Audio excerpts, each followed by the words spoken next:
Hey everyone, in this video I'm going to show you the ways to create account on OKX wallet.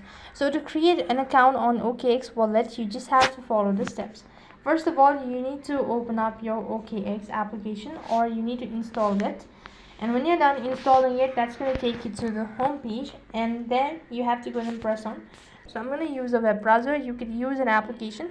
Either way, the procedure is going to remain the same. So here you could go ahead and press on www.okx.com, and it's going to take you to the field where you can start creating your account. So on this page, what you can do is you can just tap the try bar icon and click on sign up if you're able to find it. So as you press the sign up button, enter the email address that you wish to register and create a password, verify your identity and all of that, and you'll have successfully created your OKX wallet account. So by following these steps, you should be able to create account on OKX wallet account.